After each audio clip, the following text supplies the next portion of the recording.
Ok, boa tarde a todos, bem-vindos a mais uma sessão do SEM, neste caso a segunda, deste primeiro semestre, cujo tema é a religião na Idade Média. A última sessão foi com a Maria Filomena Andrade, falou sobre a religião medieval na perspectiva do feminino. Hoje temos connosco a Catarina. A Catarina, ah, se apresentar a Catarina é sempre engraçado. A Catarina Fernandes Barreira é investigadora integrada do Instituto de Estudos Medievais, da FCSH, portanto, desde 2019 é investigadora contratada ao nível da norma transitória. A Catarina tem como domínio de especialização a história da arte medieval, não é? E os seus interesses incidem sobretudo na liturgia medieval, na ordem de Cister, nos mosteiros cistercienses, nas bibliotecas, no scriptória, nos códices e respectivo estudo de material, na circulação de manuscritos e livros. Portanto, é um interesse de investigação diversificado, mas apontando bastante para os cistercienses. Tem participado em variedíssimos congressos nacionais e internacionais, publica regularmente em revistas nacionais e internacionais, nomeadamente na Scopus e Web of Science, tem experiência na orientação e co-orientação de teses de doutoramento e de mestrado, e além disso, é investigadora principal dos projetos Sisters of the Horizon, Studying and Characterizing a Medieval Scriptorium and its Production, e também do mais recente projeto que ela lidera, Books, Rituals and Space in a Cistercian Nunnery, Living, Praying and Reading in Lourvão, séculos XIII a XVI, ambos os projetos financiados pela FCT. Entre 2015 e 2019, a Catarina foi coordenadora do grupo de investigação do IEM Imagens, Textos e Representações. Entre 2019 e 2021 foi subdiretora suplente, cargo que desempenha novamente desde 2023. Portanto, como vê, a Catarina tem um currículo vasto. E, acima de tudo, é minha amiga, o que é muito interessante. Catarina, passo-te a palavra. Então. Muito obrigada. Muito obrigada, Paulo. Eu começo por agradecer ao Instituto de Estudos Medievais e ao nosso coordenador de GI, o Dr. Paulo Lopes, convite para participar. Há aqui alguém com o som ligado para participar nesta segunda sessão do seminário em Estudos Medievais. Aproveito também para cumprimentar todos os presentes. É um prazer estar aqui convosco a falar deste tema sobre o qual tenho trabalhado nos últimos anos e que é um tema que acabou por se tornar assim uma espécie de uma paixão, se me permitem este tipo de desabafo. Vou partilhar aqui a minha tela convosco. Espero que estejam todos a ver bem e a ouvir-me bem também. E dizer-vos que o trabalho que vou aqui apresentar se desenvolveu em parte, e como o nosso colega já disse, no âmbito dos projetos financiados, ambos sobre os livros litúrgicos de dois mosteiros cistercienses, Alcobaça e Lourvão, numa abordagem interdisciplinar, quase holística, um trabalho de equipa que olha e olhou para os códices de modo a analisar não só a sua materialidade, portanto, esta dimensão dos materiais da cor, da encadernação, e tudo isto usando técnicas laboratoriais não invasivas, muito importante, e, por outro lado, olhando para o conteúdo textual dos mesmos códices, para todas as camadas de informações históricas que daí conseguimos retirar, da sua relação também com monges e com monjas, a sua relação com o espaço e o cruzamento disto tudo com a documentação dos dois mosteiros, o que de facto ajudou e ajuda a perspectivar a história destas duas comunidades, o seu cotidiano, as trajetórias individuais de abades, monges, etc.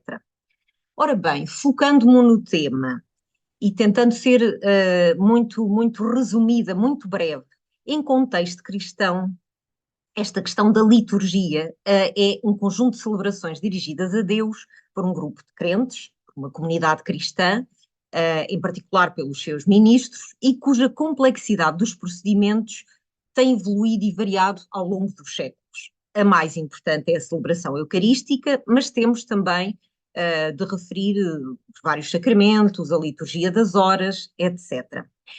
Em contexto medieval, podemos distinguir, assim, grosso modo, entre duas grandes famílias litúrgicas, a da liturgia oriental, ou das várias liturgias orientais, e também a família da liturgia ocidental, ou das várias liturgias ocidentais, em cujo desenvolvimento o seu percurso foi distinto, e de facto é nesta liturgia ocidental, ou romana, herdeira da liturgia franco-carolíngica e da romano-germânica, que nós nos vamos focar hoje, nomeadamente na liturgia, compreendida entre o período da pós-reforma gregoriana, entre o século XI até à liturgia do século XVI, isto é, até à suposta uniformidade litúrgica que decorreu do Concílio de Trento.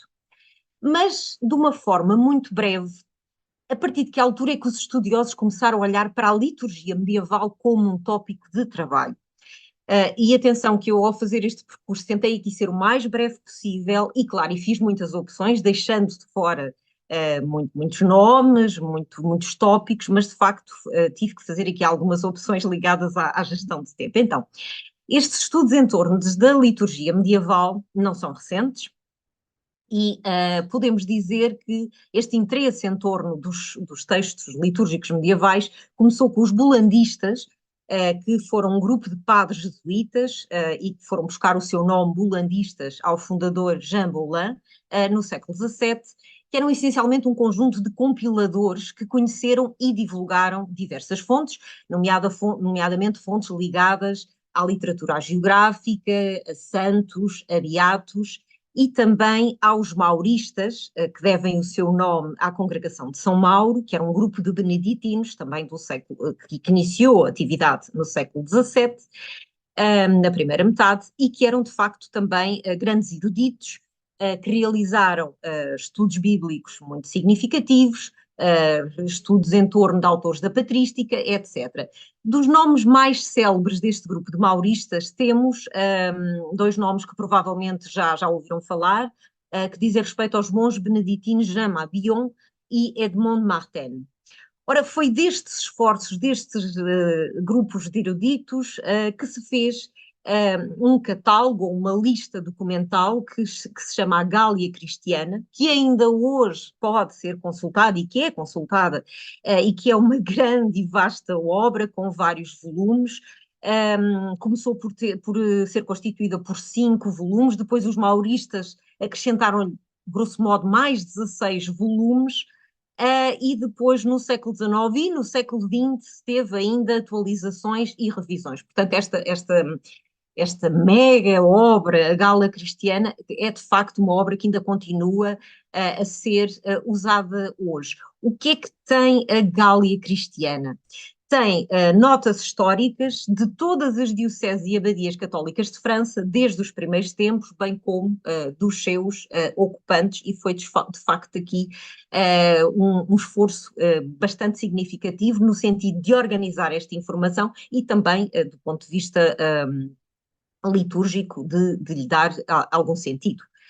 Entretanto, entre o século XVIII e a centúria seguinte, estes estudos continuou a publicação de fontes, os eruditos também se focaram na história dos textos, de determinadas orações, de determinados rituais. Uma ressalva para dizer que nesta fase o discurso historiográfico ainda está próximo do discurso teológico, e vamos perceber um pouco porquê.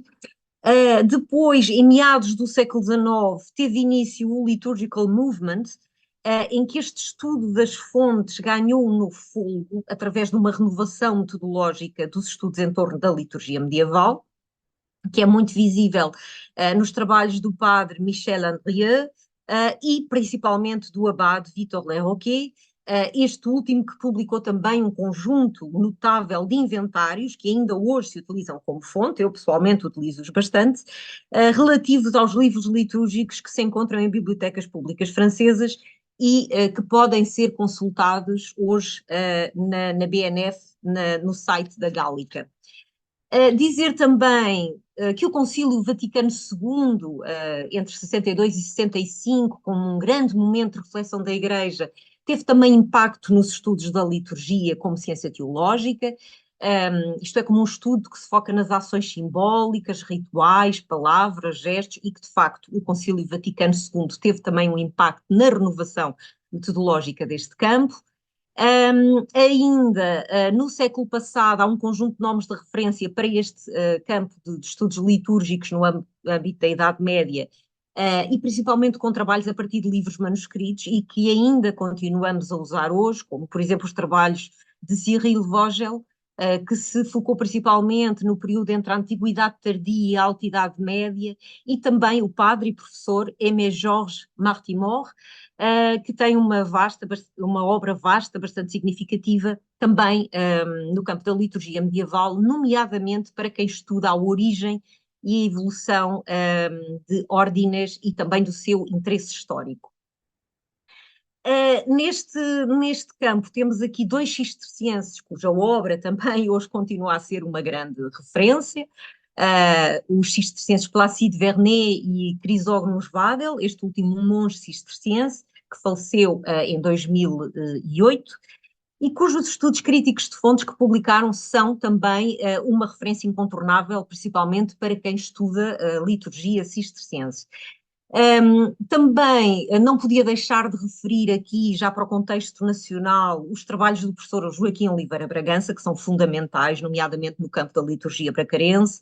Podemos referir ainda outros nomes que, embora sejam de eruditos que não se foquem exclusivamente na liturgia, os seus trabalhos também foram fundamentais para compreender esta questão da liturgia medieval e em contexto português, como, por exemplo, os trabalhos do professor Mário Martins, que embora tenha trabalhado muito temas em torno da cultura medieval, também teve importantes contributos, do padre Isaías da Rosa Pereira, por exemplo, nos seus inventários sobre igrejas paroquiais, nos seus textos a partir de códices litúrgicos e também nos trabalhos, nos inúmeros trabalhos em torno do direito canónico. Lembrar também o trabalho do monge cisterciense Morro Cocherril, que de facto tem aqui uma obra fundamental sobre mosteiros cistercienses e que também publicou fontes, e como não podia deixar de ser, para quem trabalha Alcobaça, o professor Aires Augusto Nascimento, que tem uma obra de 4 décadas também em torno dos códices, lá está, não se focando exclusivamente na liturgia, mas de facto com uma obra de grande fogo e muito importante. De qualquer modo, o que nós podemos constatar desta lista de nomes que trouxemos aqui à colação, pese embora, claro, o pioneirismo, o valor, a atualidade dos seus trabalhos, é que são nomes de homens com formação religiosa, isto é, quase todos eles são padres, clérigos, monges, dominavam o latim, muitos desempenharam cargos de docência, mas de facto enfim, são estudos que pertencem a religiosos. Depois, houve aqui outro fator que pesou também um pouco nesta questão de acharmos que este tópico de estudo não era um tópico, enfim, fascinante, é que de facto estes estudos durante algum tempo circularam, foram debatidos em ambientes maioritariamente religiosos, portanto ambientes mais restritos, mais elitistas, e o que também ajudou a construir um bocadinho a ideia que este tipo de estudos estavam mais ou menos circunscritos a uma elite de eruditos que dominavam o latim, que de certo modo eram até um bocadinho aborrecidos. Ora, a grande renovação nos estudos da liturgia medieval, de facto surge a partir dos anos 90, não só quero sublinhar com a continuação dos trabalhos do monge Crisógonos Wagel, que de facto foi fantástico na publicação de fontes, mas também podemos referir aqui os trabalhos de Claire Maitre no IRHT, em Portugal, por exemplo, lembrar-me também do professor Manuel Pedro Ferreira, no CESEM, que também tem trabalhos muito importantes no âmbito da liturgia e da musicologia medieval. Os trabalhos de Miri Rubin, por exemplo, em torno da comemoração do Corpus Christi, ou da Teresa Berger, por exemplo, com uma atenção especial à gender history, ou, por exemplo, como não podia deixar de ser, os trabalhos de Eric Palazzo, que se tornou um grande especialista em liturgia, nomeadamente na sua performance, e que tem uma obra de referência que utilizo quase diariamente, que é aquele livro que podem ver ali, A History of Liturgical Books, que de facto é uma obra fundamental para sabermos um pouco mais sobre as tipologias de livros litúrgicos e a sua evolução. De referir também os trabalhos da professora Juliet Day, com trabalhos muito interessantes sobre a materialidade da liturgia em cronologias um pouco mais recuadas, portanto, século IV, V até ao século VIII. Depois também os trabalhos de Ellen Guitos e da Sarah Hamilton, também com trabalhos muito interessantes para perceber a liturgia medieval. E agora, por exemplo, se quisermos pensar um bocadinho mais no nosso contexto ibérico, os trabalhos incontornáveis de Eduardo Carreiro Santa Maria, também os de Mercedes Pérez Vidal e mesmo no Instituto de Estudos Medievais, o nosso colega João Luís Fontes e a Paula Cardoso, neste caso a Paula ligada a comunidades dominicanas femininas. Portanto, agora, se olharmos para este conjunto de nomes, o que vemos agora são nomes de professores, de investigadores, na sua grande maioria sem formação religiosa, mas que de facto têm vindo a desenvolver um trabalho pioneiro na área. Em particular, também temos aqui um grupo de mulheres que começaram a trabalhar o tópico a partir de olhares renovados, de novas abordagens e com metodologias interdisciplinares. E neste âmbito surgiram também questões como, por exemplo, se a liturgia medieval tem género. Foi uma questão que durante muito tempo não se colocou e que, por exemplo, para o campo dos estudos cistercienses é de facto uma questão importante. Ora, voltando então aqui à nossa questão sobre a importância da liturgia medieval, do seu estudo, e em particular em contexto monástico, é de facto esta prática litúrgica que dá sentido à vida religiosa em clausura, é a liturgia que organiza, que estrutura o dia-a-dia das comunidades, dos seus membros, enfim, a vida interna do mosteiro, que acaba também por ter consequências na arquitetura religiosa, mas isso também daria outro seminário, nem sequer vou deter-me muito tempo aqui, e também referir que as fontes da liturgia medieval, que são maioritariamente os códices litúrgicos, não é? Que são os principais testemunhos da prática litúrgica, apresentam os mesmos tipos de problemas que se colocam aos estudos das outras fontes. Mas o facto de terem sido olhadas a partir destas perspectivas, destas metodologias interdisciplinares, contribuiu de facto muito para a renovação deste campo de estudo. Claro que o seu estudo pressupõe uma familiarização com a normativa, com as regras, com as convenções inerentes a uma determinada corrente ou família religiosa, como não podia deixar de ser, e também com o contexto onde isto tudo se desenvolveu e, se possível, também em confronto com outros códices litúrgicos, outras fontes com a mesma origem e a mesma proveniência. Ora, como já percebemos, os códices litúrgicos contêm normalmente aquilo que é a prescrição da liturgia, isto é, o que estava autorizado para ser dito, para ser cantado, tanto através da leitura de textos, de cânticos, de orações, como por exemplo vemos aqui neste coletário que hoje vou mostrar aqui várias vezes, que é um dos coletários mais antigos de Alcobaça, e que depois também convém, nos códices litúrgicos, irmos olhando sempre para as notas marginais, porque de facto as notas marginais dão-nos quase tantas informações como o conteúdo textual da liturgia, não é? Do códice.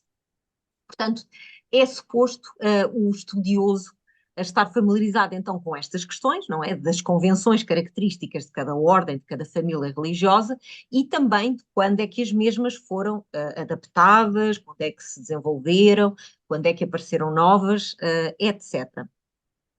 Outra questão muito importante que convém não esquecer quando se estuda a liturgia medieval é o fragmento. Porque de facto não é incomum aparecerem-nos muitos fragmentos integrados nos códices, a fazer de fólios de guardas das encadernações, por exemplo, ou aqui, neste caso, neste processional tropário, que é um manuscrito constituído por 5 cadernos, que em vez de ter uma encadernação com pastas de madeira ou pastas de cartão, a sua encadernação é feita com este fólio de um fragmento documentário aos Salmos de Santo Agostinho. O fragmento é importante porque, de facto, ele já foi algo de outro, geralmente já pertenceu a uma unidade codicológica completa, e é importante sempre pensarmos porque é que se tornou um fragmento, não é por causa do uso intenso, por causa de condições externas, porque a liturgia, por exemplo, mudou com Trento, e então muitos códices em pergaminho que estavam em mau estado foram desmantelados e os fragmentos, os seus fólios usados para reforçar outros códices, para, por exemplo, usar nas guardas das encadernações, para proteger diplomas e outros documentos, mas de facto aquilo que o fragmento nos dá é outra biblioteca. Ao estudar, por exemplo, a biblioteca de Alcobaça, questionei-me várias vezes porque é que de Alcobaça chegaram tão poucos antifonários. Porque, de facto, a maior parte dos antifonários que hoje conhecemos é através dos fragmentos e enfim, podemos vê-los em muitos códices, enfim, usados como reforço de fólios, usados como fólios de guarda, etc, etc. Aqui também não me posso esquecer de referir o trabalho da professora investigadora Ana Soares Gonzalez, que tem de facto um trabalho notável em torno desta questão das bibliotecas dos fragmentos e tem mesmo um livro chamado Fragmentos de Livros, Bibliotecas de Fragmentos. Portanto, e tem um trabalho notável da reconstituição de bibliotecas através de fragmentos. Ora, postas estas considerações,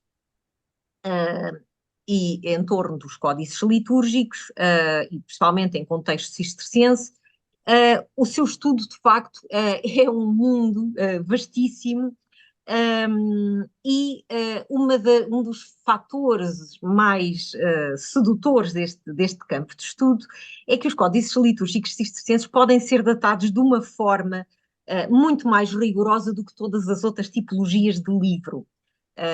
E porquê?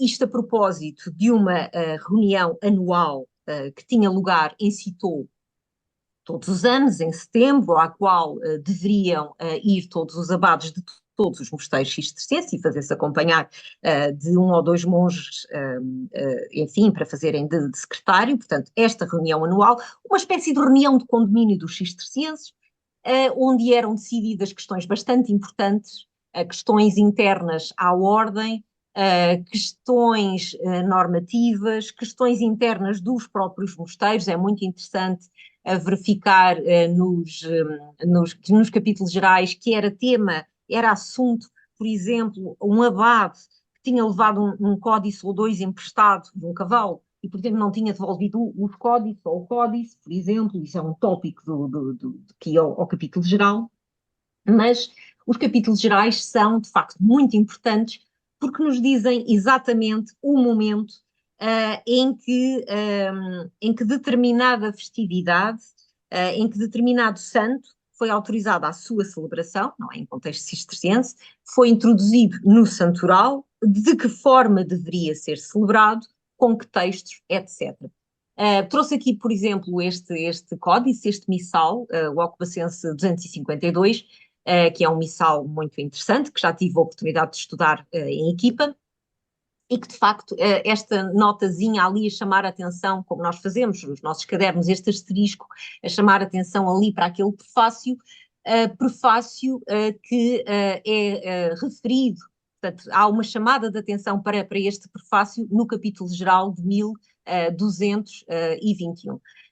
Claro que não é só isto pode parecer muito fácil a partir desta apresentação e de tudo o que vou mostrar a seguir. Não é só a partir de um único indício que datamos os códices, que fazemos este exercício, portanto, há inúmeros indícios que nos ajudam, indícios de ordem litúrgica, a datar os códices, mas de facto é um bocadinho um trabalho de detetive, analisar, contextualizar todas estas referências e também, como disse, estas notas marginais, estes apontamentos, aquilo que é aglutinado ao códice num segundo momento. Para exemplificar isto que estou aqui a dizer, do capítulo geral e da importância da normativa que dele é emanada,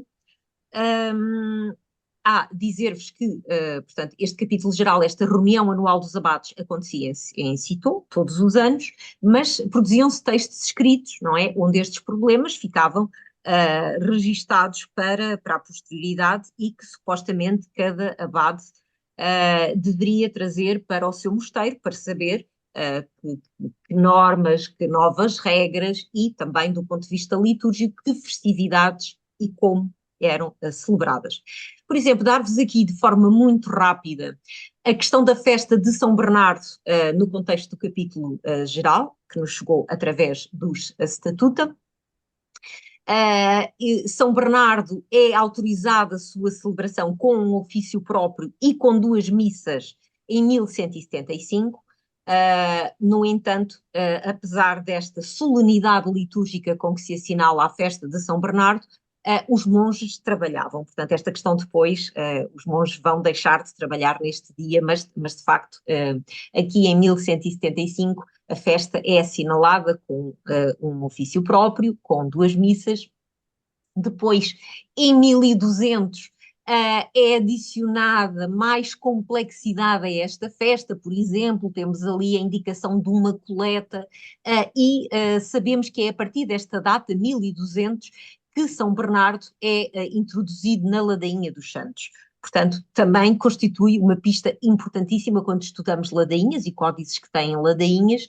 Portanto, sabemos que a partir do momento em que São Bernardo aparece inserido na ladainha, sabemos que o códice deverá ser posterior a 1200.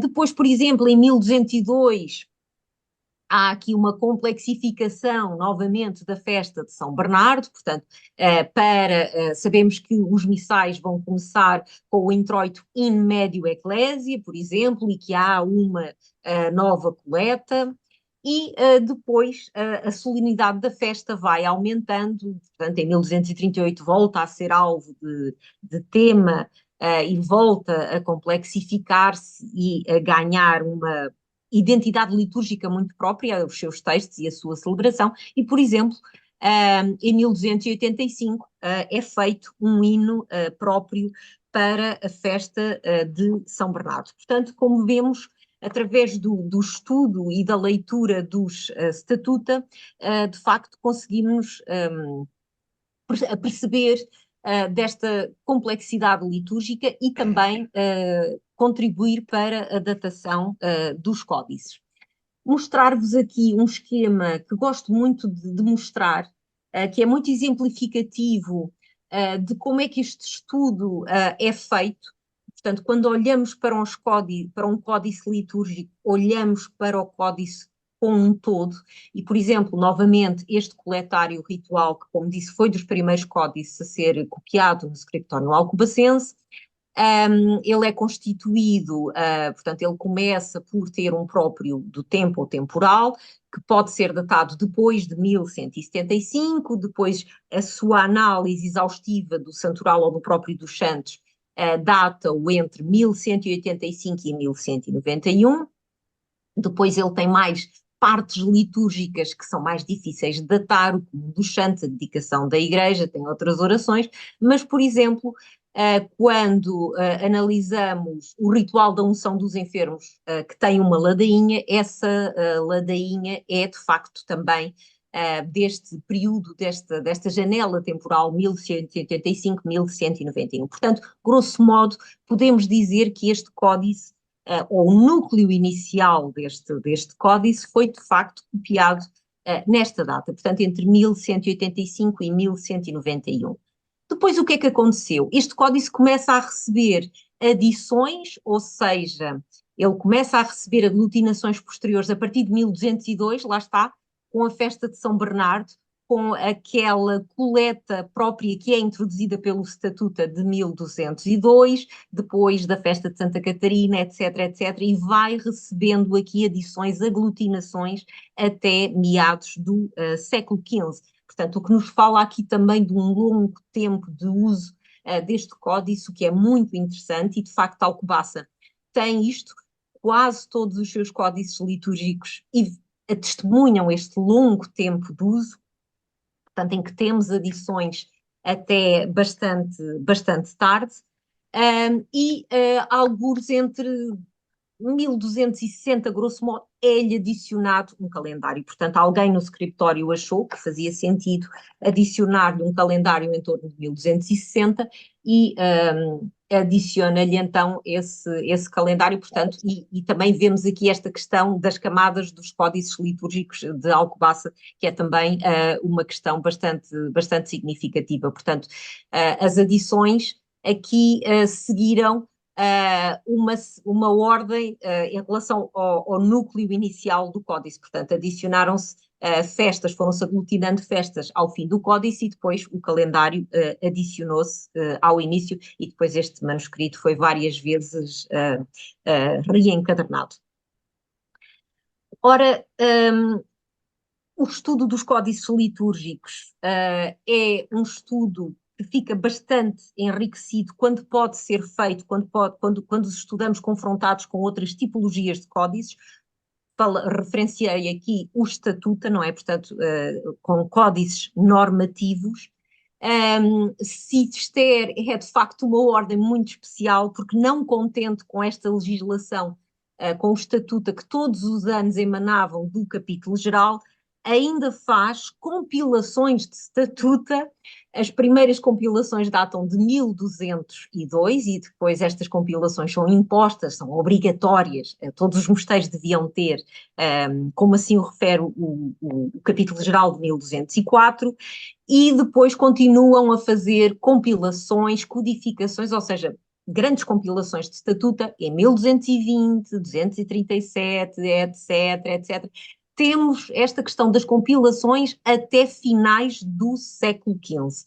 Chamar-vos a atenção para uma coisa, as compilações e as definições posteriores a 1220 já incorporam a normativa de casas femininas. Portanto, para quem estuda contextos monásticos femininos, é importantíssimo também conhecer estas codificações e estas compilações, até porque dão pistas importantíssimas, por exemplo, sobre o hábito monástico, etc. Portanto, estudar a liturgia também pressupõe estudar esta questão da normativa, mas também, por exemplo, outra tipologia de códice paralitúrgico e normativo ao mesmo tempo, os eclesiástico ofício ou livros de usos. Porquê? Porque é de facto assim uma espécie de manual de apoio à prática da liturgia no mosteiro. Este exemplar é de Alcobaça, é um texto que foi depois encadernado com o uso dos conversos, que também eram as regras e a normativa para a convivência com os conversos e enfim, com a normativa relativa aos conversos. Mas, de facto, estudar liturgia medieval, nomeadamente em contexto cisterciense, pressupõe dominar também esta questão dos eclesiástico ofício, porque é de facto aqui que também encontramos muitas orientações sobre a prática da liturgia como manual de apoio. Outro manual de apoio, portanto, como vos mencionei, os cistercienses eram de facto obcecados por esta questão das regras, da uniformidade, fazem uma outra tipologia de códice mais complexa, mais descritiva ainda que os eclesiástico ofício, que são os ordinários do ofício divino. Em Alcobaça já só conhecemos ordinários em português.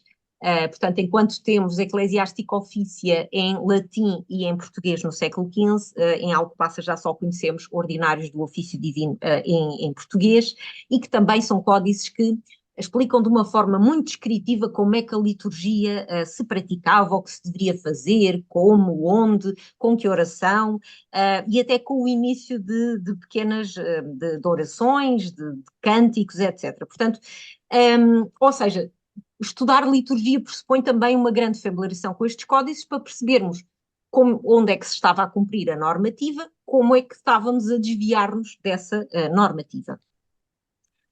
Os códices litúrgicos também documentam, ou podem documentar, o aparecimento de novas festividades. Portanto, chamei há pouco a vossa atenção para os capítulos gerais, onde essas novas festividades tinham que ser autorizadas ou não. Portanto, também temos um bocadinho esta questão dos desvios à norma. Portanto, estudar aquelas adições, portanto, aquilo que se vai aglutinando ao códice é muito importante para documentar, de facto, estas novas festividades que vão sendo associadas ao códice, que numa primeira fase, em Alcobaça, as vemos sob a forma de uma adição, como mencionei, que lhe é aglutinada num segundo momento, mas depois, à medida que se vão copiando códices, essa nova festividade é integrada no santoral e no calendário.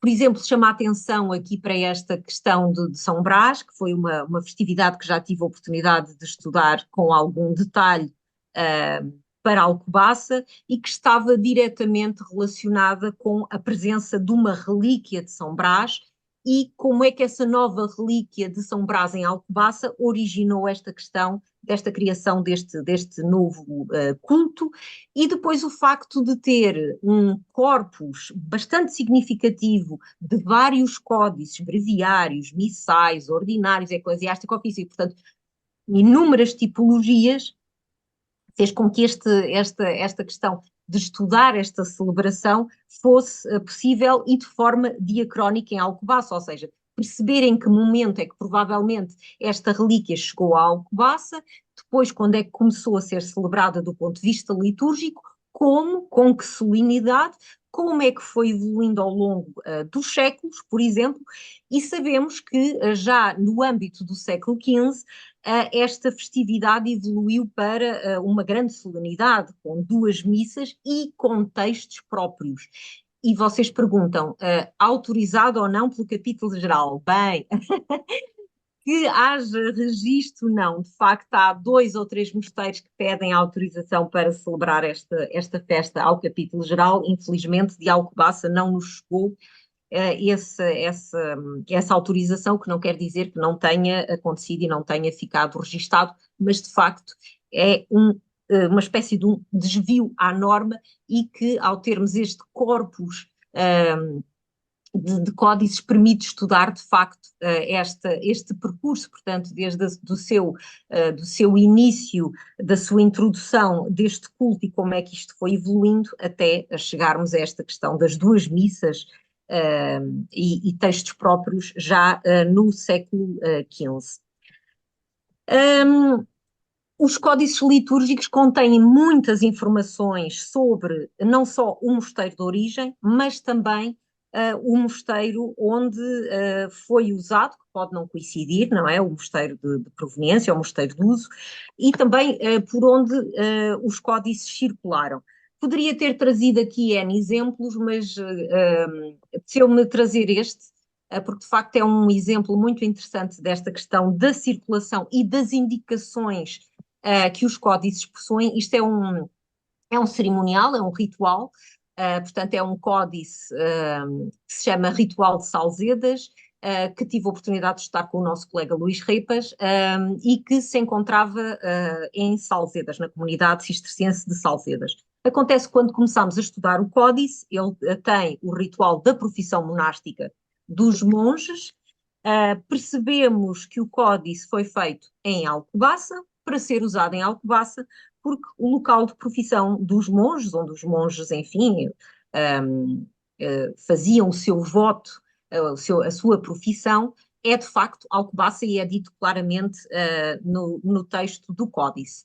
Acontece que num dado momento ele foi-lhe aglutinado, e ali nota-se bastante bem, não nem no início, nem no fim, foi-lhe aglutinado este caderno com as bênçãos relativas às vestes da profissão monástica feminina, e o que também é um aspecto curioso, porque em conjunto com outros códices que já havíamos visto em Alcobaça, comunidade masculina, tinham adições relativas a casas femininas, contextos da profissão monástica, ou, por exemplo, com a missa da consagração das virgens. Portanto, apercebemos de que os códices litúrgicos de Alcobaça contêm indícios que, de facto, o mosteiro de Alcobaça dava apoio litúrgico a casas femininas. E eu e o meu colega inclinámos a pensar em Cós, que de facto é um caso especial e estava sob a jurisdição de Alcobaça, e que de facto estes códices viajaram, provavelmente na mão do abade, até Cós, onde eram necessários para fazer a profissão monástica feminina, e depois regressariam com o abade a Alcobaça. Portanto, os códices litúrgicos também nos dão estas informações e muitas outras sobre a questão da circulação. Também podem conter muitas informações sobre o cotidiano da comunidade onde estiveram em uso, e aqui, por exemplo, uma vez que está aqui o nosso colega Mário Farelo, lembrar um artigo que tivemos a oportunidade de escrever juntos também, sobre esta questão das pestes, de sismos, de questões ligadas a catástrofes naturais que aconteceram, que tiveram lugar no Mosteiro de Alcobaça e que aparecem registadas nos códices litúrgicos. É muito curioso. Portanto, de facto, os códices litúrgicos eram um bocadinho um diário de bordo de cada mosteiro, porque de facto contém muitas informações, e foram o local preferencial dos monges de Alcobaça para registar essa questão das catástrofes, inundações, crónicas, por exemplo. Estou-me aqui a lembrar do Alcobacense 66, que é um breviário que no fim tem uma nota histórica que termina até com o facto de Afonso IV ter mandado matar Inês de Castro, e que é um códice bastante interessante e que também já tive a oportunidade de estudar. Neste caso temos aqui este martirológico com a sua regra, em que temos imensas indicações ao longo do códice sobre o óbito de abades de Alcobaça. Portanto, dá-nos as datas em que os abades de Alcobaça morreram. O mesmo códice tem, eu neste momento encontro, ou gostaria de me encontrar a estudar este códice com mais detalhe, com mais tempo, que tem aqui no fim esta lista de abades a propósito de uma comemoração do aniversário pelos bispos e pelos abades da Ordem, cujo certo já foi publicado pelo professor Saúl Gomes, e que de facto contém aqui uma lista dos abades de Alcobaça com algumas limitações, porque de facto só menciona uma parte dos abades, menciona os abades que estão assinalados a azul, não percebo porque é que não menciona os outros abades, mas de facto é também uma lista bastante interessante. Ora, que outras informações os códices litúrgicos proporcionam? A liturgia acontecia, era algo prático, não é algo que se faz, e que implicava procedimentos, deslocações específicas em locais específicos, e como não podia deixar de ser, os códices litúrgicos estão também diretamente relacionados com estes locais de uso onde determinado procedimento se realizava, onde determinada oração era dito, onde uma determinada procissão terminava. Trago aqui este exemplo. Atenção que isto não é a planta de Alcobaça atual, é uma planta de Alcobaça que eu gosto de usar, foi feita pelo engenheiro suíço Ernesto Corrodi, quando esteve em Alcobaça e que fez o seu levantamento e que fez esta planta, dizendo que era provavelmente Alcobaça na Idade Média teria este aspecto em que se sobrepõe aqui as áreas desaparecidas já na altura, que já vos vou explicar porque é que eu gosto de usar esta planta, mas para vos dizer que, de acordo com a normativa e com os Ecclesiastic Officia, no início da Ordem, os cistercienses só faziam duas procissões no âmbito de duas celebrações, no âmbito de duas festas. Eram elas a Purificação da Virgem e o Domingo de Ramos. Quer uma, quer outra implicavam procissões em que os monges, 2 a 2, saíam da igreja, saíam geralmente do altar, o sacristão distribuía no dia da purificação da Virgem uma vela acesa para cada um, no dia do domingo de Ramos, um ramo, e saíam da igreja, entravam pelaquela portinha ali do claustro, e a normativa cisterciense diz-nos que a primeira paragem litúrgica desta procissão era à porta do dormitório, onde diziam um conjunto de orações, entoavam cânticos. Depois a segunda paragem litúrgica à porta do refeitório. A procissão deveria atravessar as outras alas claustrais, deter-se novamente à porta da igreja, fazer a última paragem litúrgica, a última estação litúrgica e entrar na igreja. Portanto, como vos disse, a normativa, os eclesiásticos ofícia, têm este percurso com os locais devidamente assinalados enfim, devidamente referenciados.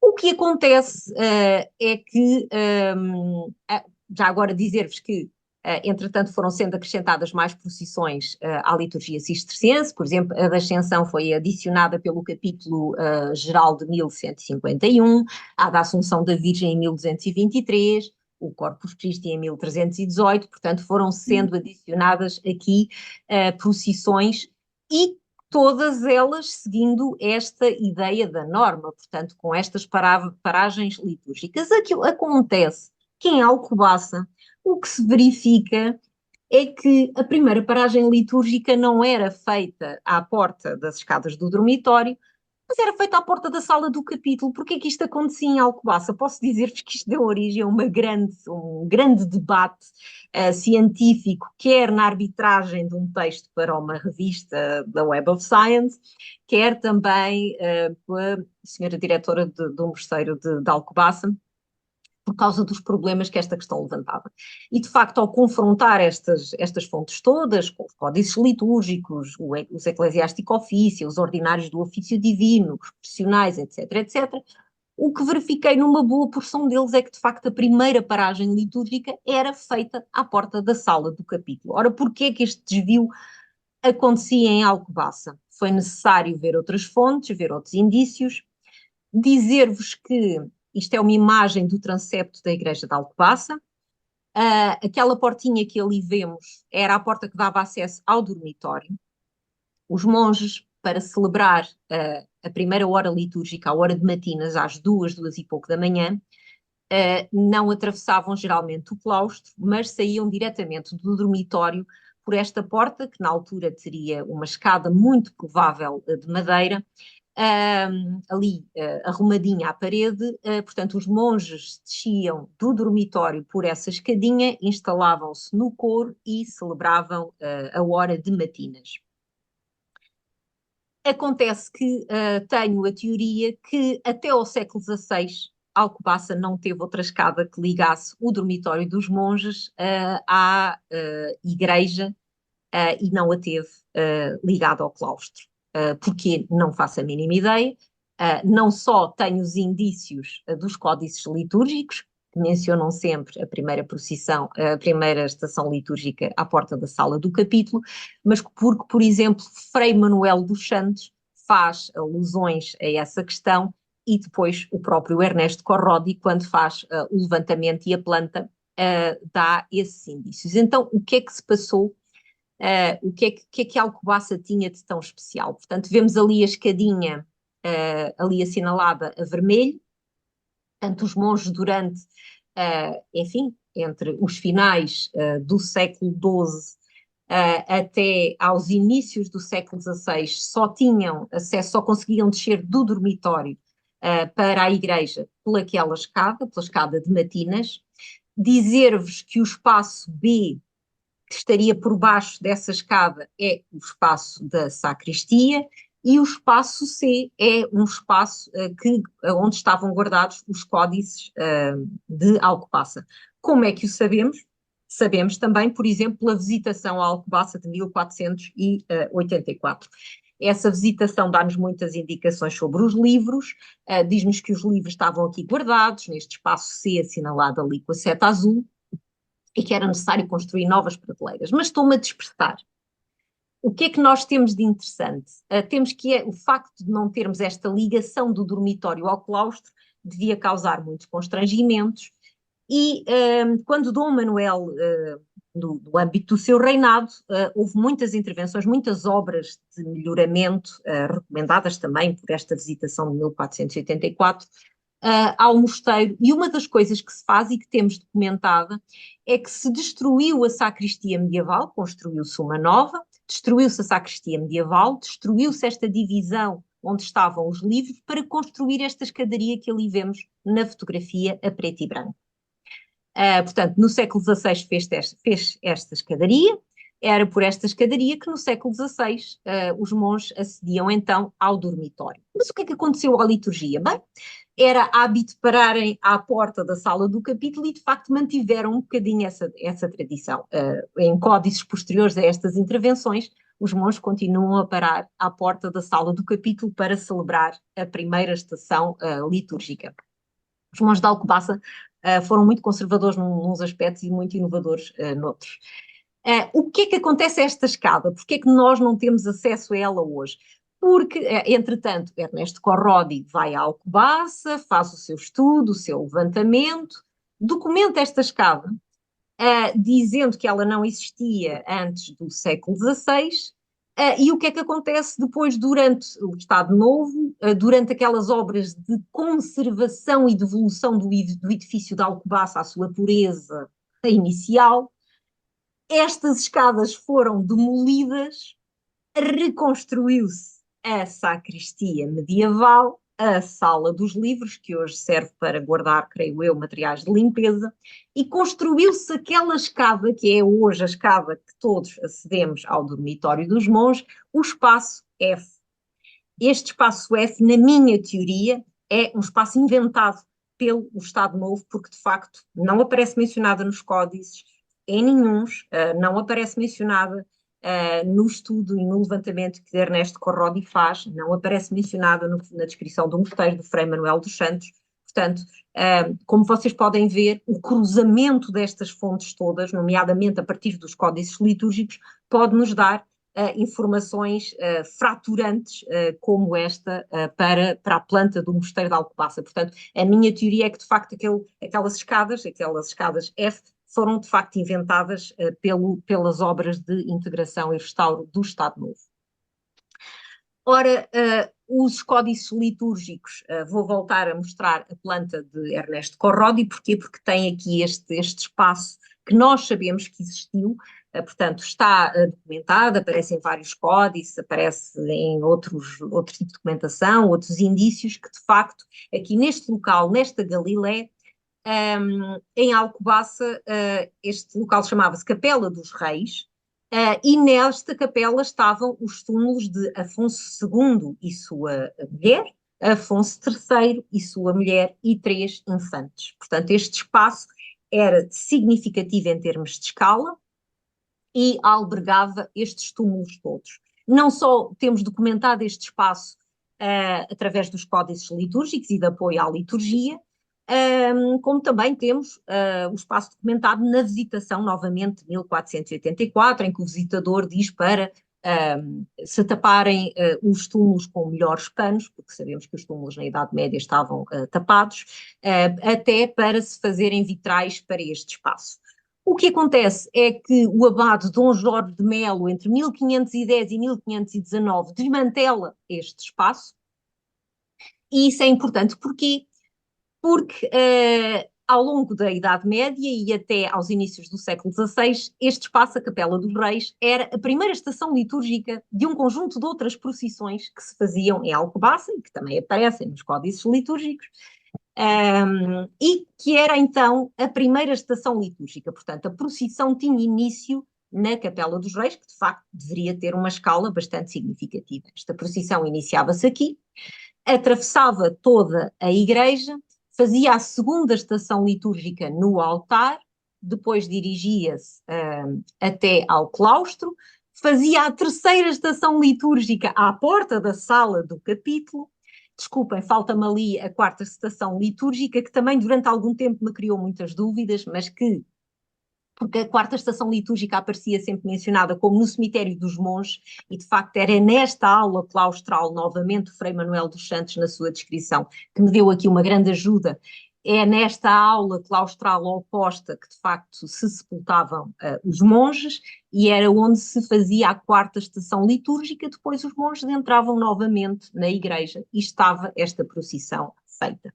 Ora, isto até o abade Dom Jorge de Melo ter desmantelado a Capela dos Reis. Também sabemos que o coro velho que lá existia até Dom Manuel ter mandado construir um coro novo, era aberto e as procissões atravessavam então a igreja por dentro do coro. O que é que acontece depois do abade de Dom Jorge de Melo? Os túmulos são levados, ficam no transepto, a Capela dos Reis é desmantelada e depois volta a ter notícia desta procissão no século XVII, em que o seu traçado mudou completamente e adaptou-se em relação a este desaparecimento deste espaço. A primeira estação litúrgica passou a ser o altar-mor, a segunda estação litúrgica é a meio da igreja, e não tenho mais referências deste meio da igreja. Também sei, através do Frei Manuel dos Santos, que o coro que Dom Manuel mandou construir era fechado, e isso criava muitos problemas para estas procissões, então os monges mandaram abrir o coro para virem direitas as procissões. É assim que o Frei Manuel dos Santos refere. Depois desta segunda paragem litúrgica, a meio da igreja, entravam no claustro, celebravam a terceira estação litúrgica à porta da sala do capítulo e a quarta estação litúrgica no cemitério dos monges. Portanto, vemos aqui também, de facto, como é que a liturgia em Alcobaça e o cruzamento destas fontes e destes indícios, de facto, nos permite reconstituir aqui o traçado desta procissão. Outra coisa importante que também resultou do projeto e que resultou desta questão dos códices litúrgicos poderem ser datados desta forma mais rigorosa, e aqui tenho que referir a colaboração com o Laboratório Hércules, nomeadamente com a doutora Catarina Miguel, que tem sido de facto uma parceira extraordinária deste projeto e da sua equipa, é que o facto dos códices litúrgicos permitirem esta datação mais rigorosa também nos permitiu escrever a história do azul para o scriptório de Alcobaça. Então, quando o scriptório iniciou funções, no último quartel do século XII, o azul era feito com lápis lazuli, portanto, e temos aqui um conjunto, e atenção que esta timeline não tem aqui os códices todos que estudamos, portanto, tem alguns códices. Portanto, temos o lápis lazuli a ser usado aqui até finais do século XII. Depois há um códice muito especial, aquele evangeliário, o alcobacense 167, que já usa dois materiais para fazer o azul, e vou mostrar aqui. Portanto, é o primeiro códice onde detectamos o uso de dois materiais para fazer o azul. O lápis lazuli, que era um material muito caro e que era um material que exigia muitas competências, porque transformar esta rocha semipreciosa num pigmento apto para se transformar em tinta para iluminar as iniciais exigia de facto competências técnicas muito complexas, não era fácil. E é de facto o primeiro códice onde conseguimos documentar o aparecimento de azurite em simultâneo. E o mais curioso é que, ao contrário daquilo, por exemplo, que o professor Michel Castoroux estudou para os códices litúrgicos franceses e para livros de horas, é que aqui neste códice o lápis lazuli não foi usado nas iniciais mais significativas, mas foi usado principalmente nas letrinas e nas letras mais pequeninas, e é a azurite que tem o grande protagonismo. Era um material novo, era um material que estava a ser experimentado, e de facto Alcobaça quis fazer aqui essa experiência e tirou partido das suas potencialidades plásticas. E depois o que nós vemos é o uso dos dois materiais, ora nos códices, ora noutros. O lápis lazuli volta a reaparecer naquele martirológico que vimos há pouco, com aquela lista dos abades, e depois praticamente desaparece até ao século XIV. Portanto, não voltamos a documentar a utilização do lápis lazuli em Alcobaça. E pronto, e o azul é sempre feito com a azurite. Para vos dizer que, de facto, esta história do azul levou algum tempo a ser escrita e que neste momento estamos a fazê-lo para o verde. Portanto, mas tudo isto são processos que só podem ser feitos em equipa, resultam do trabalho de equipa e, de facto, de um estudo que demora bastante tempo a ser feito. Depois, já para terminar, os códices litúrgicos dão-nos muitos indícios também em torno das questões da gender issues, das female agency. E, claro, isto é uma questão contemporânea e por isso é, de facto, anacrónica, mas temos que pensar que, do ponto de vista da liturgia cisterciense, é uma liturgia pensada inicialmente por homens e para homens, não é? Quando a Ordem de Cister nasce, é uma liturgia pensada por homens para homens. E só a partir de 1220 é que começamos, de facto, a ter, grosso modo, esta questão da criação de uma liturgia adaptada a comunidades femininas.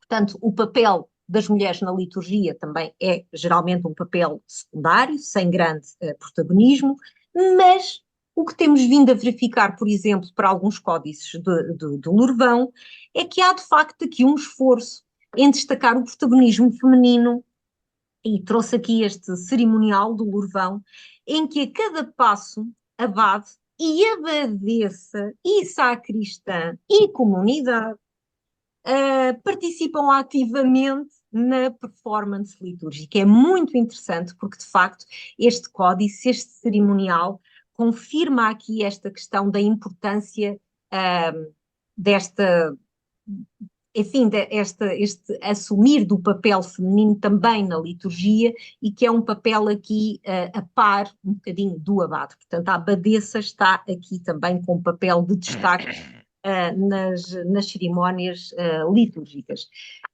Para terminar, até porque acho que já esgotei aqui um bocadinho o tempo, eu espero com esta intervenção, e foi mesmo muito rápida, ter ficado clara a relevância deste campo de estudos, não é? A liturgia medieval, as suas potencialidades, e nomeadamente quando pode ser estudada com uma equipa com este caráter interdisciplinar, e depois com esta coisa maravilhosa de ter vários códices litúrgicos com a mesma origem, códices normativos, códices de apoio à liturgia e ter ainda outras fontes para fazer este estudo, para conseguir cruzar estas informações todas. Dizer-vos também que até agora o que este estudo tem vindo a confirmar é que, por exemplo, Alcobaça também foi um centro irradiador para outros mosteiros e ajudou a moldar a sua liturgia, e já o confirmámos, por exemplo, para Lourvão. Portanto, o facto de Alcobaça ter fornecido códices para o funcionamento da comunidade também ajudou a moldar a liturgia que se praticou em Lourvão. E, de facto, estudar este conjunto de códices litúrgicos com estas características e podê-lo fazer ao longo de vários séculos constituiu, de facto, uma oportunidade para perceber até que ponto é que a normativa cisterciense foi aplicada, quando é que sofreram desvios, quando é que Alcobaça inovou, adaptou, e também como é que a sua espiritualidade evoluiu, como é que foi decorrendo este processo de impregnação espiritual em Alcobaça, como é que Alcobaça aderiu, integrou, recusou determinadas correntes, determinadas reformas, já, por exemplo, no âmbito do século XV e no século XVI. E, de facto, terminar dizendo que os códices litúrgicos funcionam como uma janela aberta para o passado destas comunidades monásticas, que os produziram, que os utilizaram, que os anotaram e por onde eles circularam. Fica agora disponível para todas as vossas questões e desculpem-me ter alargado um bocadinho. Muito obrigado, Catarina, pela tua apresentação, pela panorâmica vastíssima que apresentaste. Está aberto o debate, comentários, observações. Quem quer? A Natália, por favor. Boa tarde a todos, professora. Muito obrigada pela apresentação. Eu tenho uma questão, mas você me perdoa se eu falar qualquer besteira ou se foi impertinente, não sei. Eu faço uma pesquisa com uma ordem terceira, então é uma associação de leigos, né? E eu vi muito paralelo, assim, no que a senhora falou, ou pelo menos achei uma pontinha aí que eu gostaria de perguntar para a senhora. A senhora encerrou agora falando sobre como essa documentação, né, esses ofícios, denunciam o ritual litúrgico, pois. E, no caso, a gente sabe muito bem que a documentação, a normatização, aquilo que está escrito que deve ser feito, deve ser cumprido, aquela organização interna, na verdade, ela tem muitas distorções durante a sua aplicação, né? Então, e eu verifico isso muito na minha documentação, né, para Minas Gerais, no século XVIII. Então, um período muito longe e também uma associação totalmente diversa, mas eu gostaria de saber se a senhora tem alguma forma de observar esses desvios da norma dentro da pesquisa que a senhora fez, e quais seriam esses, ou pelo menos indícios do que seriam normas que poderiam ser talvez não tão bem aplicadas, enfim. Muito obrigada. Obrigada.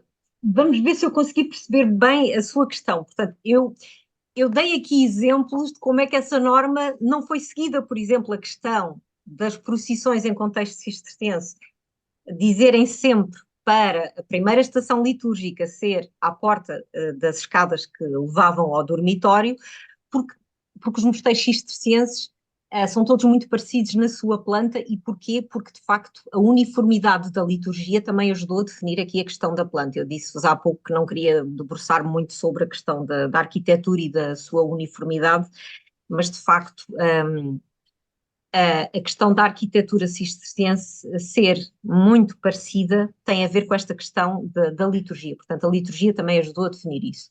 E os cistercienses são obcecados pela uniformidade e pelo cumprimento da regra.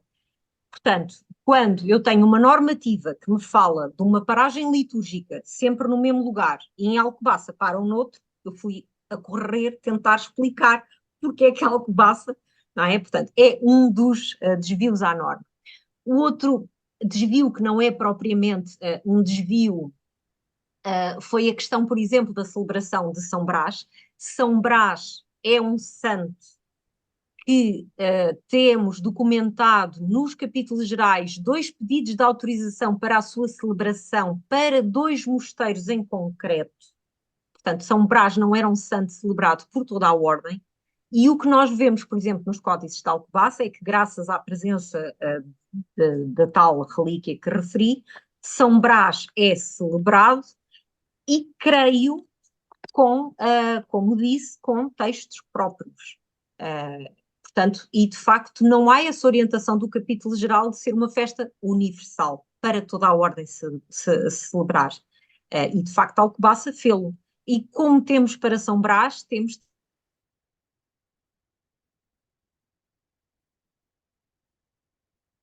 tem algumas pistas, tem alguns indícios, e que de facto em breve vou começar a trabalhar. Mas pronto, isto para dizer que eu tenho a sorte de estar a trabalhar com mosteiros de onde sobreviveram várias tipologias de livros litúrgicos, livros normativos, livros de apoio à liturgia, e dos cistercienses serem obcecados pela uniformidade, que eu não referi aqui.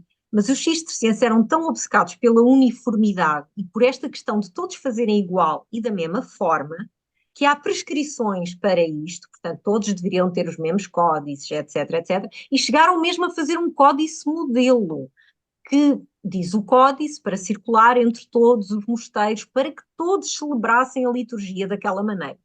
Ora, sempre que eu tenho um desvio à norma, vou ver o códice modelo, que eu não sei se circulou por Alcobaça ou não, mas que de facto Alcobaça parece cumprir uma boa porção dessas orientações, mas eu tenho vários referentes, tenho vários indícios, e é no cruzamento disso tudo, não é, que vou, isto é uma espécie de um puzzle, não é?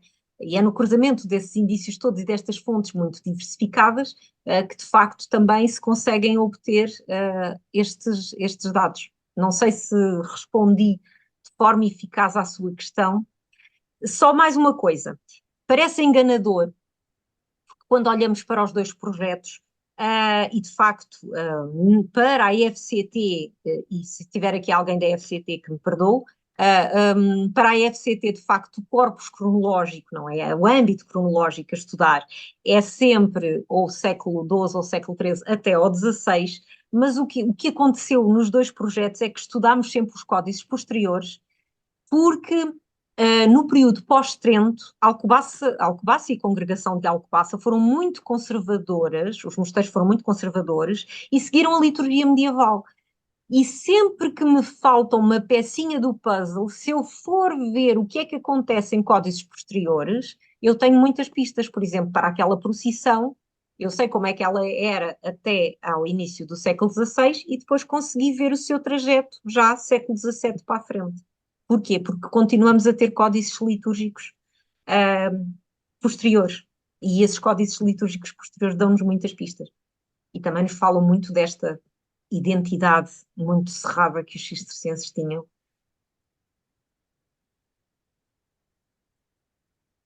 Não sei se há mais questões.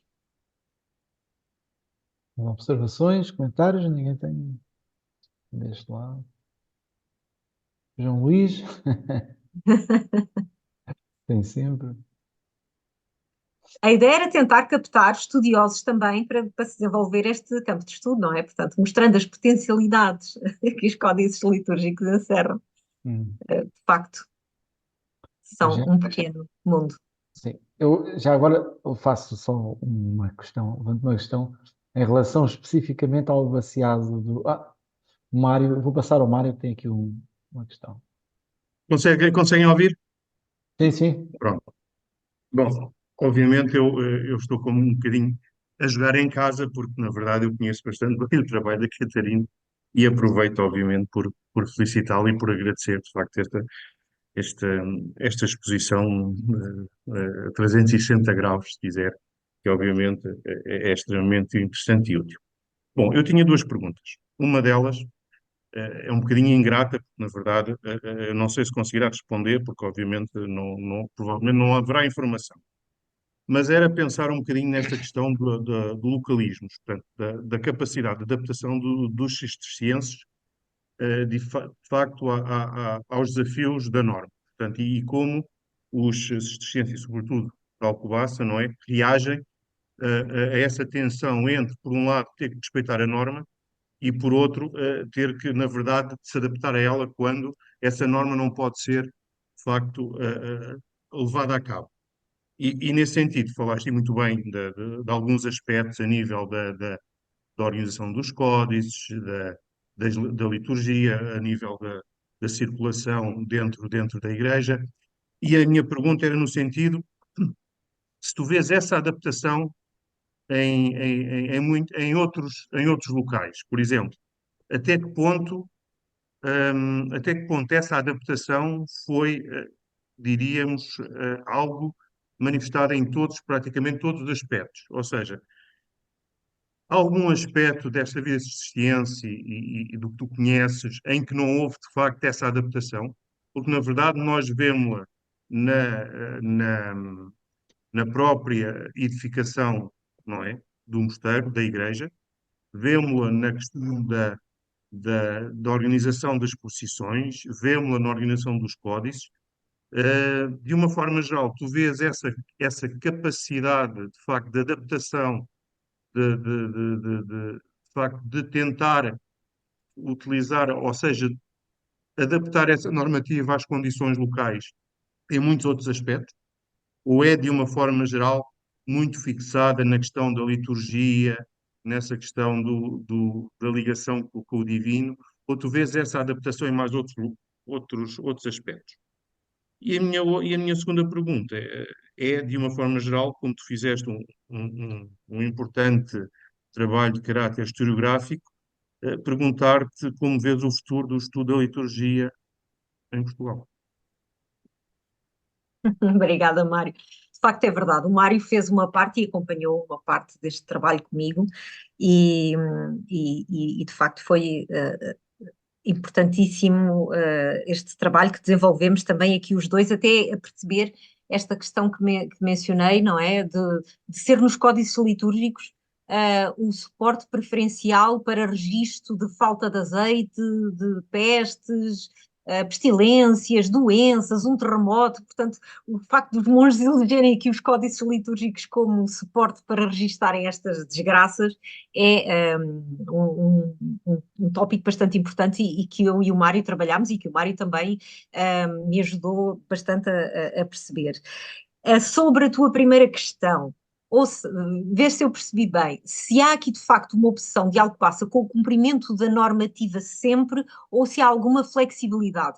Eu acho que há alguma flexibilidade. Por um lado, vemos a Alcobaça muito obcecada, até pela análise dos livros litúrgicos. Se olhar para a Biblioteca da Alcobaça como um todo, há de facto aqui essa obsessão com o cumprimento da norma, não é? Com o ter os códices todos necessários e até nas adições se nota que há esta obsessão. Portanto, mal uma festa era autorizada, os monges de Alcobaça vão a correr, pegar num fólio de pergaminho ou num caderno, a fazer copiar o texto da festa e integrar nos códices. Portanto, por um lado, temos de facto essa obsessão em cumprir com a normativa e que conhecemos em códice que já estudámos em conjunto. Mostrei ali o Alcobacense 218, que todos já estudámos, eu, tu, João Luís, o Paulo, o Repas, e que de facto nos diz um bocadinho, nos fala dessa, o Abade, quando faz o prólogo do Códice, fala um bocadinho nessa questão de cumprir, e como já poucos percebiam o latim, cumprir através da compreensão do português. Portanto, e daí o Códice estar em português, para que todos pudessem aceder às informações. Mas é isso que eu vejo em Alcobaça. E é também um bocadinho essa flexibilidade que eu vejo em Lourvão. Em Lourvão não temos esta sorte de nos terem chegado tantos livros litúrgicos, não temos infelizmente, este número tão significativo, mas de facto é um bocadinho o que tenho visto em Lourvão também. Portanto, há aqui um trabalho entre o cumprimento da normativa e esta questão também do inovar sem grande alarido, parece-me, não é? Portanto, a Alcobaça adaptou sempre, mas sem um grande alarido, mas parece-me um bocadinho um trabalho feito desse equilíbrio. E claro, houve um aspecto que eu me esqueci de referir e que parece-me o mais importante, que era a Biblioteca de Alcobaça, que era a Biblioteca de Lourvão, que era da Aroca, chegaram-nos graças ao trabalho destes monges e destas monjas que as preservaram de uma forma fantástica, não é? Que as conservaram, que as protegeram, que as compreenderam, não é? Portanto, muitos códices que eu ali mostrei foram alvo de processos de conservação e restauro pelos próprios monges, que compreenderam melhor que ninguém as estruturas e o que tinham à frente, e que de facto fizeram um trabalho excepcional na conservação desses códices, porque lá está, do ponto de vista litúrgico, há aqui um trabalho de resistência à mudança e eles quiseram, mesmo após Trento, e isso é dito depois em códices impressos, continuar com esta tradição litúrgica cisterciense. Não sei se respondi a todas as tuas questões. O futuro da liturgia, do estudo. Desculpa, diz, não te estou a ouvir. O futuro da liturgia, do estudo da liturgia, O tens alguma futuro ideia? dos estudos da liturgia. Ou estás a evitar de propósito? Eu gostava muito que fizesse escola esta questão dos estudos litúrgicos. É um pouco assustador. O que te posso dizer é que quando no âmbito do ateliê, por exemplo, ou de jovens em formação que fizeram o seu mestrado no âmbito do projeto de Alcobaça e que agora estão a prosseguir para o seu doutoramento, ficam um bocado assustados com a quantidade de informação que é preciso dominar. E de facto, sim, quer dizer, vimos aqui um conjunto de fontes e vimos que o seu cruzamento nos dá muitos indícios e isso de facto é um bocadinho assustador para os alunos, mas era desejável que de facto esta área se pudesse desenvolver, porque de facto do ponto de vista internacional ela está em desenvolvimento, não está assim em grande desenvolvimento, portanto continuamos a ser poucos, mas que está em desenvolvimento. Talvez um projeto europeu possa ajudar a solucionar essa questão através da formação de mais jovens e da sua captação para a continuidade deste estudo. E, claro, sempre um trabalho de equipa, que é o aspecto mais importante, é que é sempre um trabalho de equipa, porque tem que ser várias pessoas com várias competências a ter este olhar, e como sabes bem, não é? Para os códices. Não sei se tem mais. Sim. Obrigado, Catarina. Mais comentários? Eu tenho só aqui uma questão para a Catarina. A relação da coroa com a reforma cisterciense, ela está a rir. Pronto, para além da questão do Estevão da Guiar, ali antes da congregação, pronto, se essa relação, se a coroa intervém em mais algum momento da forma como interviu quando foi com o Estevão da Guiar. A coroa tenta, não é? E nós Pois. temos o Jorge de Almeida, Sim, e o Dom João II, não é? Portanto, temos essas questões todas, e a questão dos abados comanditários, não é? sim, Portanto, sim. e os problemas que isso constituiu para a Alcobaça, porque de facto, sim, há aqui esta grande proximidade entre a Croa, e o Mosteiro, proximidade que é uma proximidade que acontece desde o início, portanto não é inocente o Afonso II com a sua esposa, o Afonso III, terem ficado sepultados em Alcobaça, Dom Pedro, etc. Portanto, há essa relação e, como digo, a quantidade de informações, de notas históricas que os códices de Alcobaça encerram, mostra de facto essa relação muito estreita entre a coroa e mesmo estas tentativas de interferência da coroa na vida interna do mosteiro, não sei se a nível litúrgico foram muito impactantes ou não. Portanto, não se consegue perceber, porque, por exemplo, há coisas que eu ainda não consigo explicar, porque temos a questão dos testemunhos que nos chegam, que chegaram até nós e com os quais podemos trabalhar, e depois temos a questão do que podemos intuir que aconteceu, mas que não chegou até nós, não temos testemunhos. Temos os túmulos de Afonso II e de Afonso III, era suposto haver ofícios litúrgicos próprios para estes reis e para o Dom Pedro também, e que de facto não nos chegaram, o que não quer dizer que não existissem. Por exemplo, há calendários de Alcobaça do século XV, se não me falha agora a memória, que têm assinalado o óbito do primeiro rei, Dom Afonso Henriques, mas não assinalam o Dom Afonso II, nem o Dom Afonso III, por exemplo, ou o Dom Pedro. Portanto, temos aqui. A ideia também é que isto foi o que nos chegou, mas há muita coisa que de facto não nos chegou, e o professor Manuel Pedro Ferreira também diz o seguinte: é que muita da liturgia não ficou escrita, não ficou registada num suporte escrito, não é? Portanto, eles sabiam de cor, uma grande parte, e de facto, provavelmente tivemos aqui, há muita coisa que nos escapa do ponto de vista litúrgico, que eu acredito que possa ter existido sob a forma de cadernos, portanto, não estarem encadernados com o códice, com aquele aparato, com pastas de madeira ou de cartão, mas aparecer como aquele profissional que vimos, que são cadernos, que depois receberam aquela proteção daquele excerto de Santo Agostinho. Portanto, é provável que tivéssemos ofícios litúrgicos mais simples do ponto de vista do aparato visual do códice e que infelizmente não sobreviveram até nós e de facto nos escapa um bocadinho esta relação litúrgica entre a coroa, porque, por exemplo, se olharmos, estou-me a lembrar agora, o testamento do rei Dom Pedro contém muitas informações litúrgicas de como é que os monges, os capelães, contratados especificamente para esse efeito, deviam celebrá-lo do ponto de vista litúrgico. Ora, se há de facto verba destinada para essa celebração litúrgica muito específica, capelães pagos para isso, portanto, tinha que haver de facto textos, não é? Onde é que eles estão? Infelizmente, não nos chegaram ou ainda não conseguimos perceber onde é que eles estão, não é? Podem sempre aparecer, é? O trabalho, o percurso vai-se fazendo, mas de facto temos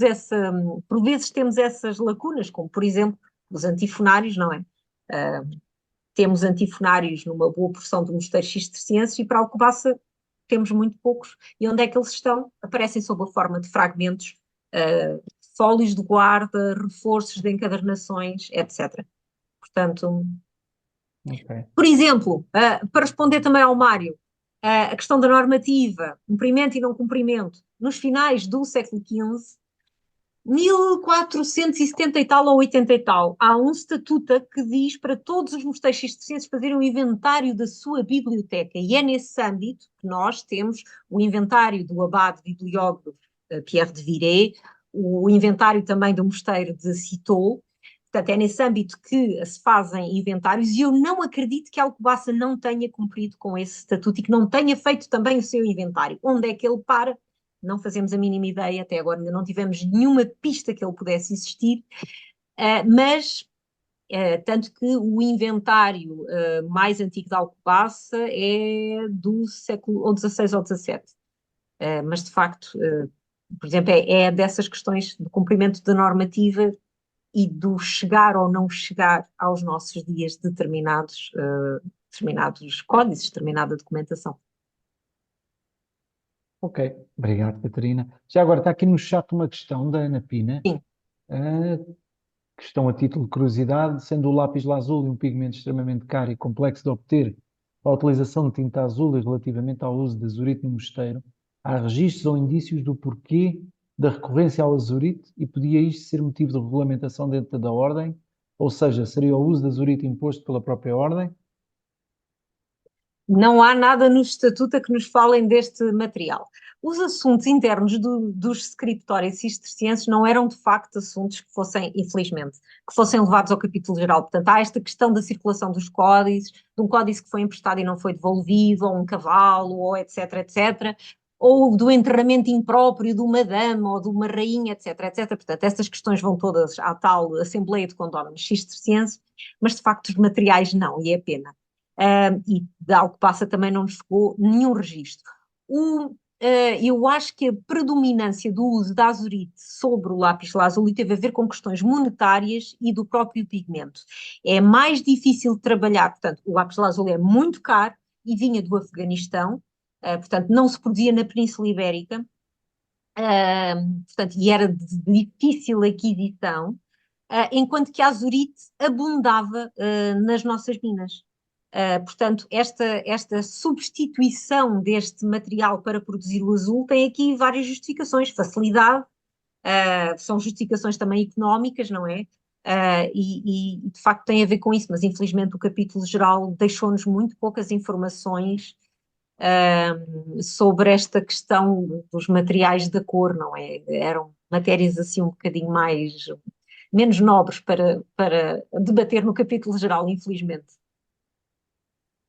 Ok. Mais questões? Não, parece que não. Bem, encerramos então mais esta sessão do Seminário de Estudos Medievais. Catarina, muito obrigado Obrigada pela tua eu. excelente apresentação, pela Obrigada. lição que nos deste e pela tua simpatia e generosidade. Ok? Muito obrigado. Obrigada. E obrigado a todos.